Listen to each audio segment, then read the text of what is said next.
तो good morning.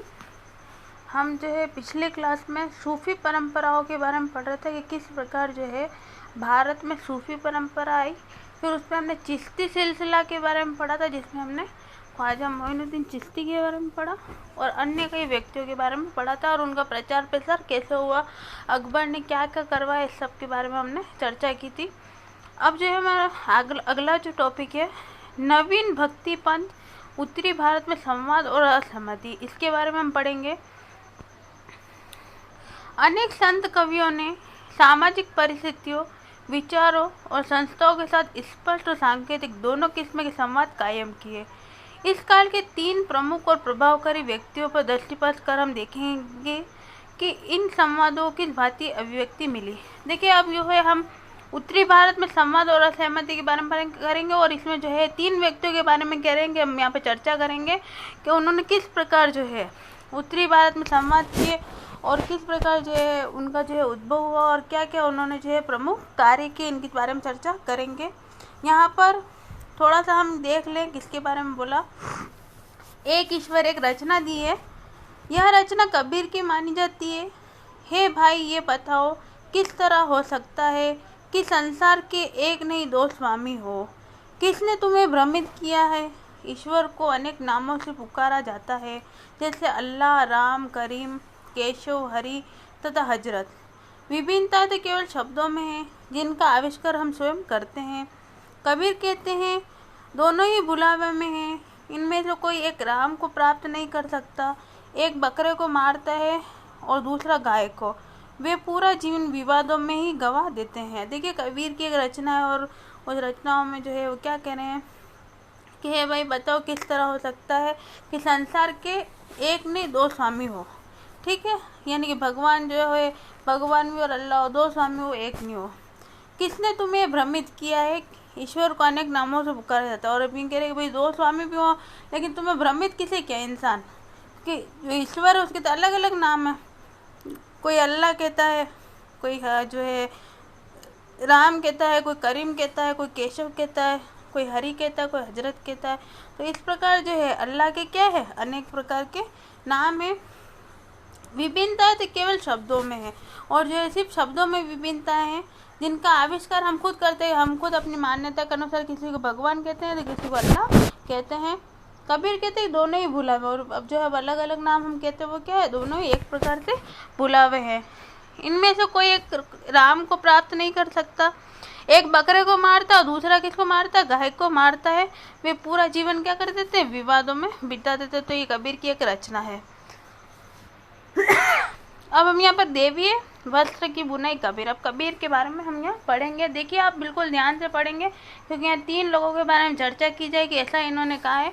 तो पहली चर्चा जो है कबीर के बारे में कर रहे हैं। कबीर लगभग 14वीं-15वीं शताब्दी इस पृष्ठभूमि में उभरने वाले संत कवियों में अप्रतिम है। अब जो कबीर है इनके बारे में चर्चा कर रहे हैं। तो कबीर जो है उनका काल क्या था, 14वीं से 15वीं शताब्दी। अब आपको कालक्रम सबका ध्यान रखना है। इतिहासकारों ने उनके जीवन और काल का अध्ययन उनके काव्य और बाद में लिखे गए जीवनों के आधार पर किया। यह प्रक्रिया कई वजहों से चुनौतीपूर्ण रही है। अब जो है इतिहासकारों जो उनके जीवन कब जन्म हुआ है ना, और कब वो रहे, कब उन्होंने काव्य लिखा, इन सब का जो है आधार किसको माना, उनके द्वारा जो भी रचनाएं की गई उन रचनाओं के आधार पर बताया कि भाई उनका उद्भव या उनका जन्म कब हुआ होगा।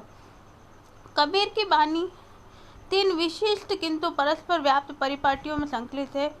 कबीर बीजक कबीर पंथों द्वारा वाराणसी तो उत्तर प्रदेश के अन्य स्थानों पर संरक्षित है। अब कबीरदास जी जो है उनकी रचना का नाम क्या है, आपको ध्यान रखना है, बीजक। ठीक है, तो जो ये रचना है वो कहाँ पर है, वाराणसी और उत्तर प्रदेश के अन्य स्थानों पर क्या है, संरक्षित करके रखी गई है। कबीर ग्रंथावली का संबंध राजस्थान के दादू पंथियों से है और अब उनकी एक रचना और है कबीर ग्रंथावली, जिसका संबंध का है दादू पंथियों से संबंधित। राजस्थान में दादू दयाल जो है उनसे संबंधित है। इसके अतिरिक्त कबीर के कई पद आदि ग्रंथ साहिब में संकलित है। और अब जो है कबीर के जो ग्रंथ है वो किस में संकलित है, आदि ग्रंथ साहिब में संकलित है, ध्यान रखना है। लगभग सभी पांडुलिपि संकलन कबीर की मृत्यु के बहुत बाद में किए गए। 19वीं शताब्दी में उनके पद संग्रहों को बंगाल, गुजरात और महाराष्ट्र जैसे क्षेत्रों में मुद्रांकित किया गया। और अब ये कह रहे हैं कि जो 19वीं शताब्दी है उनके पद को जो है बंगाल, गुजरात और महाराष्ट्र जैसे क्षेत्रों में क्या किया गया, मुद्रांकित किया गया। कबीर की रचनाएं अनेक भाषाओं और बोलियों में मिलती है। अब जो कबीरदास जी ने जो रचनाएं की वो क्या है, अनेक भाषा और बोलियों में संकलित है, इसको आपको ध्यान रखना है। इनमें से कुछ निर्गुण कवियों की खास बोली संत भाषा में है। कुछ रचनाएं जिन्होंने उलटबासी, उल्टी कही उक्तियों के नाम से जाना जाता है। अब वो जो है उनकी जो कविता है निर्गुण कवियों की खास बोली संत भाषा में है और कुछ रचनाएं उलटबासी के अंदर लिखी गई है। ठीक है, आपको ध्यान रखना है। इस प्रकार से लिखी गई है, उनके रोजमर्रा के अर्थ को उलट दिया गया। इन उलटबासी रचनाओं का तात्पर्य परम सत्य के स्वरूप को समझने की मुश्किल दर्शाते हैं। केवल जो फुलिया, फुलबिन और समंदरी, लागिल, आगी जैसी अभिव्यंजनाएं कबीर की रहस्यवादी अनुभूतियों को दर्शाती। अब जो है कबीर जो है निर्गुण ब्रह्म की उपासना पर बल देते हैं, यानी कि जो है भगवान का कोई आकार या प्रकार नहीं, ऐसा वो कहते हैं। आपको ध्यान रखना है। कबीर बानी की एक और विशेषता यह है कि उन्होंने परम सत्य को वर्णित करने के लिए अनेक परिपाटियों का सहारा लिया। इस्लामी दर्शन की तरह वे इस सत्य को अल्लाह, खुदा, हजरत और पीर कहते हैं। अब जो है जो कबीरदास जी हैं उनकी वाणी की एक विशेषता ये है कि उन्होंने जो परम सत्य को वर्णित किया है उसके लिए उन्होंने कई सारी परिपाटियाँ, कई सारे शब्दों का सहारा लिया। इस्लामी दर्शन के लिए वो अल्लाह, खुदा, हजरत, पीर को पीर कहते थे, भगवान को। ठीक है, वेदांत दर्शन से प्रभावित वे सत्य को अलग, निराकार, ब्राह्मण और आत्मन कहकर भी संबोधित करते हैं। और अब हिंदू दर्शन के अनुसार जो है उनके जो भगवान को लेकर विचार अलग थे। कबीर कुछ और शब्द पदों का इस्तेमाल करते हैं, जैसे शब्द और शून्य या अभिव्यंजना योगी परंपरा से ली गई है। अब ध्यान रखना है। विविध और कभी तो विरोधात्मक विचार इन पदों में व्यंजित होते हैं। और जो है जो कबीर के पद है अलग अलग प्रकार के जो है टॉपिकों से संबंधित है। और आपको ये भी ध्यान रखना कि इन पदों में क्या है, विरोध भी कभी कभी देखने को मिलता है समाज को लेकर। कुछ कविता इस्लामी दर्शन के एकेश्वरवाद और मूर्ति भंजन का समर्थन करते हुए हिंदू धर्म के बहुदेववाद और मूर्ति पूजा का खंडन करती है। अन्य कविता जिक्र और इश्क के सूफी सिद्धांतों का इस्तेमाल नाम सिमरन की हिंदू परंपरा की अभिव्यक्ति करने के लिए करती है। यह आपको ध्यान रखना है। अन्य जो कविता है उसका जिक्र और इश्क के जो सूफी सिद्धांतों का इस्तेमाल नाम सिमरन की हिंदू परंपरा की अभिव्यक्ति करने के लिए वो करते हैं। क्या ये सभी कविताएं कबीर द्वारा रची गई? अब जो ये कविता की बात करें एकेश्वरवाद पे, बहुदेववाद पे, मूर्ति पूजा पे, इन सब पे जो है कविताएं रची गई हैं। तो क्या ये सभी कविताएं कबीर ने रची, ये प्रश्न है। तो ये कहना मुश्किल है। विद्वान पदों की भाषा शैली और विषय वस्तु के आधार पर यह स्थापित करने की कोशिश करते हैं कि कौन से पद कबीर के हैं। कबीर की समृद्ध परंपराएं इस तथ्य की द्योतक है कि कबीर पहले और आज भी उन लोगों के लिए प्रेरणा का स्रोत है जो सत्य की खोज में रूढ़िवादी, धार्मिक, सामाजिक संस्थाओं, विचारों और व्यवहारों को प्रश्नवाचक दृष्टि से देखते हैं। तब वही क्या कह रहे हैं कि जो कबीर की जो समृद्ध परंपरा है वो इस तथ्य की द्योतक है कि कबीर पहले और आज भी उन लोगों के लिए प्रेरणा के स्रोत है। भाई कबीर तो प्रेरणा के स्रोत है, क्योंकि हम भी कबीर की दोहा जो है आप दोहे पढ़े होंगे आपने कई सारे, तो काफ़ी जो है प्रेरणादायक है। उसमें काफ़ी जो है हम उसको गहराई से पढ़ते हैं, तो समझदारी वाली बातें हैं उनमें। तो जो है जो सत्य की खोज में रूढ़िवादी, धार्मिक, सामाजिक संस्थाओं, विचारों और व्यवहारों को क्या देखते हैं, प्रश्नवाचक दृष्टि से देखते हैं। अब देखिए यहाँ पर एक चित्र दिया है,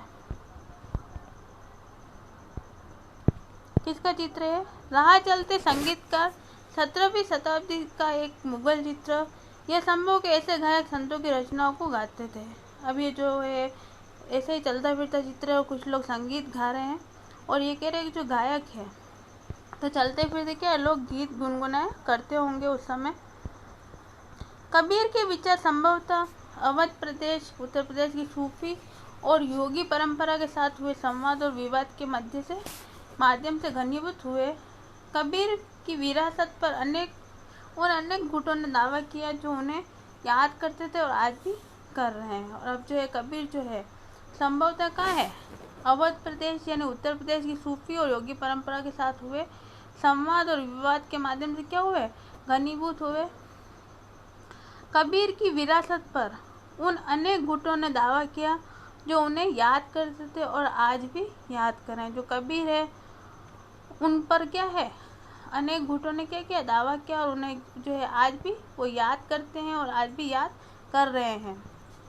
यह तथ्य इस बात से उजागर होता है कि इस विषय पर आज भी विवाद है कि वह जन्म से हिंदू थे अथवा मुसलमान, और यह विवाद अनेक संत जीवनों में भी उभर कर आते हैं जो 17वीं शताब्दी यानी कि उनकी मृत्यु के 200 वर्ष बाद से लिखी गई है। अब देखिए ये कह रहे हैं जो कबीर दास है वो हिंदू थे एक मुसलमान थे, क्यों कबीर को क्या माना जाता है, जुलाहा माना जाता है कि भाई उनका जो लालन पालन है किसी जुलाहे ने किया तो उनको मुसलमान समझा जाता है। तो कबीर क्या हिंदू या मुसलमान ये किसी को नहीं पता है।